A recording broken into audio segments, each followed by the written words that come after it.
Are you someone who lacks identity? Are you still finding yourself? Or do you feel nothing and worthless? At this point in time, how well do you know yourself? Or do you really know who you are at all? I know some of these questions are difficult to answer, but don't worry, because for today's episode, I will help you in your journey of discovering, knowing, and understanding who you are.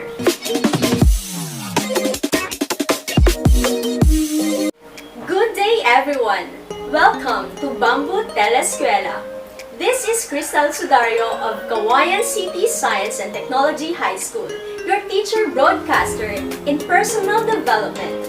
Don't forget to grab your modules and tune in to DWND FM and CMD Cable Channel 1 every Friday at 12:30 to 1 p.m.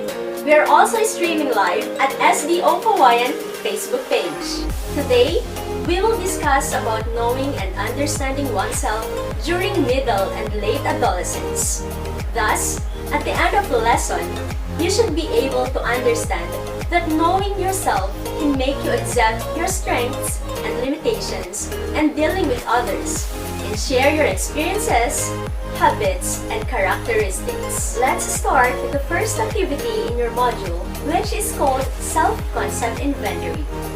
Take a look at your own self-concept and give yourself a rating using the scale of 0 if it is very weak, 1 if it is weak, 2 if it is somewhat weak or somewhat strong, 3 if it is strong, and 4 if it is very strong. Then, write your score in your learning activity sheet to get the subtotals. Please be honest in answering based on how you see yourselves and not on what others perceive you to be. I will give you 5 minutes to answer. Your timer starts now.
Alright, time is up.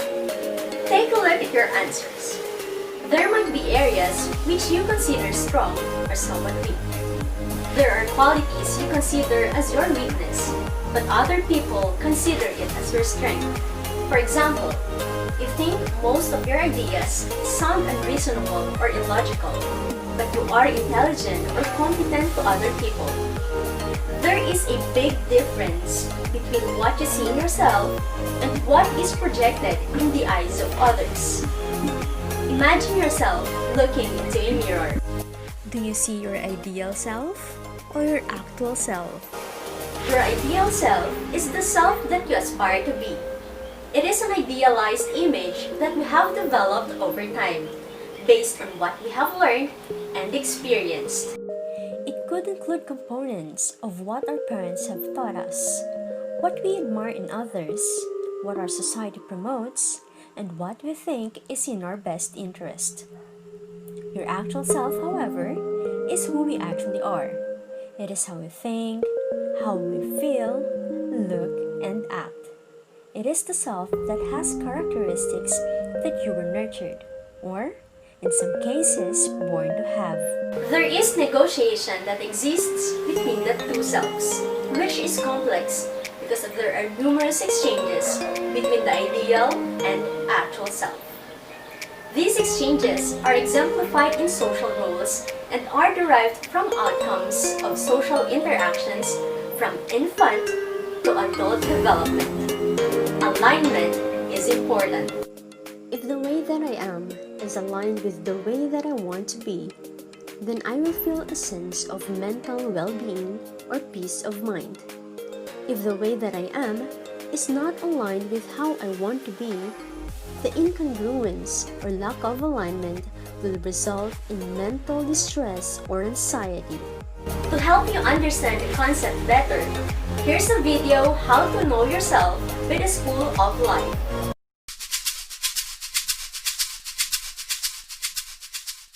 Many of us are wandering the earth, accomplished in many ways, capable of fulfillment at many points, but with a fundamental wound that stops us from becoming who we truly might be.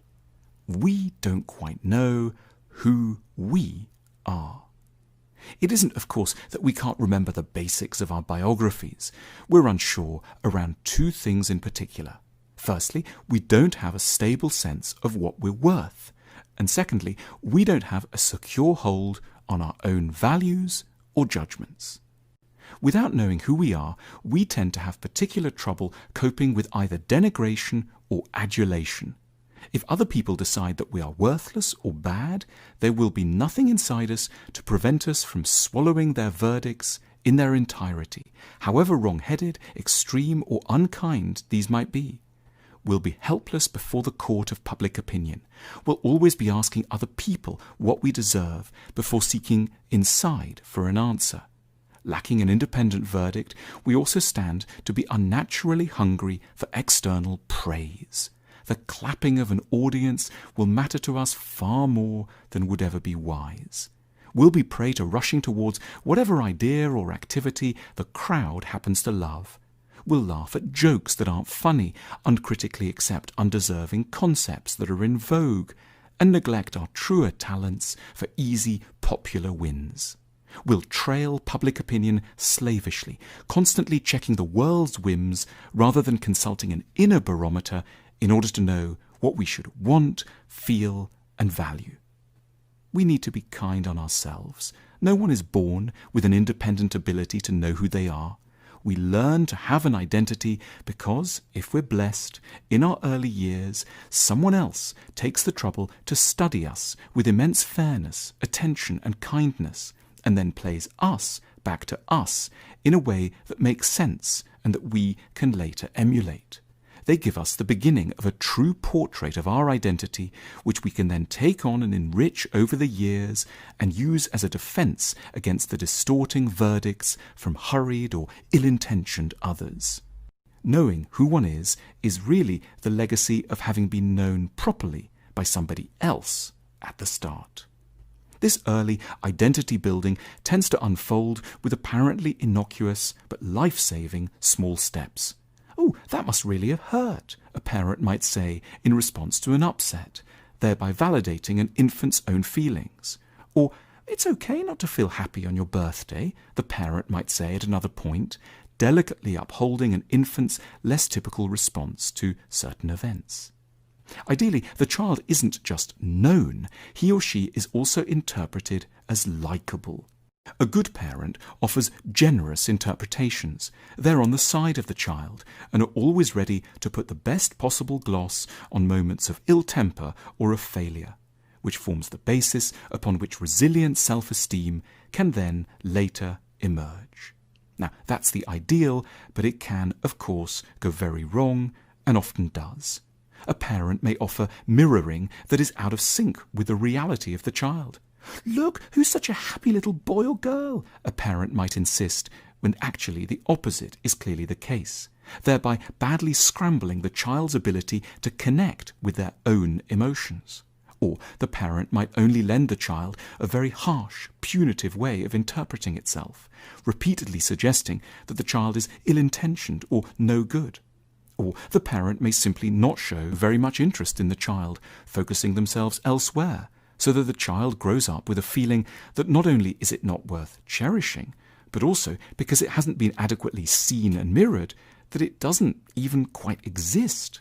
A feeling of unreality is the direct consequence of emotional neglect. Realizing that we lack a stable identity is a sobering realization, but we can, with a fair wind, start to correct the problem at any point. We need to seek out the help of a wise and kindly other person, perhaps a good psychotherapist, someone who can study us closely, mirror us properly, and then validate what they see. Through their eyes, we can learn to study, perhaps for the first time, how we really feel, and take seriously what we actually want.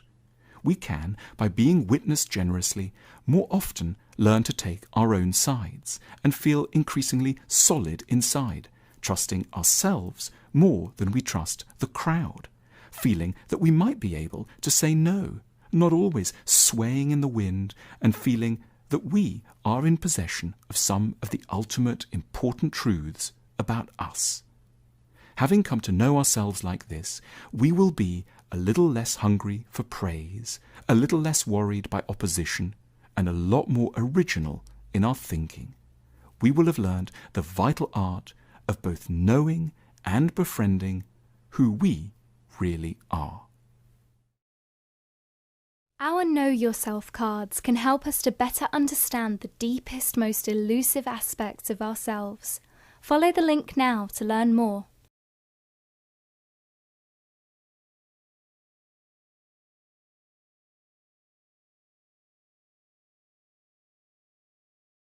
Our personal effectiveness depends on our innate characteristics or the talent and experience accumulated in the process of personal development.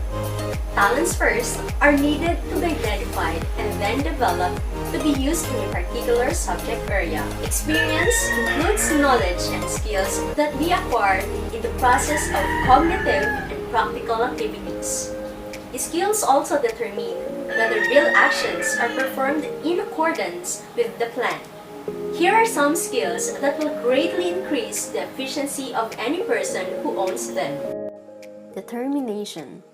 It allows you to focus only on achieving a specific goal without being distracted by less important things or spontaneous desires. It may be developed with the help of self-discipline exercise. Self-confidence. It is manifested in speech, appearance, dressing, gut, and physical condition. To develop it, you need to learn yourself and your capabilities, gain positive attitude, and believe that by performing right actions and achieving right goals, you will certainly reach success. Persistence. It makes you keep moving forward, regardless of emerging obstacles like problems, laziness, and bad emotional state. Managing stress. It helps combat stress that arises in daily life from the environment and other people. Problem-solving skills. It helps cope with the problems encountered with a lack of experience. It increases efficiency by adopting new ways of achieving goals when obtaining a new experience. Creativity. It allows you to find extraordinary ways to carry out a specific action that no one has tried to use. Generating ideas. It is the process of creating, developing, and communicating ideas which are abstract, concrete, or visual. It is formed by the human mind, which helps you achieve goals that can be changed before being implemented in the real world. Now, it's time to answer the next activity, my banner, The Treasure Within Me. In the space indicated by numbers, write down the following. For number 1 and 2, write down 2 things you do very well. For 3 and 4, write down 2 greatest achievements in life.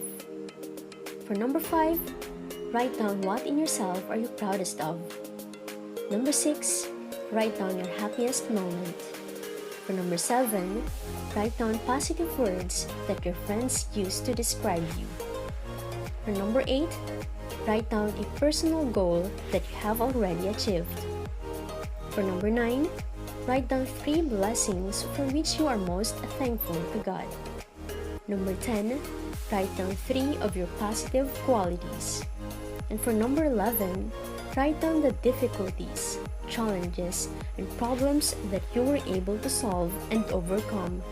Afterwards, you shall reflect on your banner by answering the following questions. First, what do you consider as your weaknesses, abilities, and talents? Second, what are the remedies you will take to improve or compensate for your weakness? Third, how can you further enrich your assets and strengths? And last, where and how do you use it to your best advantage? 10 minutes will be given to you in accomplishing your task. Your timer starts now.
failures emanate from weaknesses that are not recognized or probably recognized but not given appropriate attention or remedy.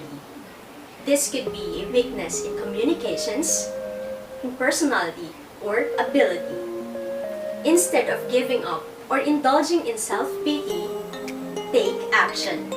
Go for speech lessons, get skills upgrading, attend personality development sessions, or whatever appropriate remedies to your perceived weakness. Instead of simply focusing on your weaknesses, recognize your own talents and abilities. Build on them.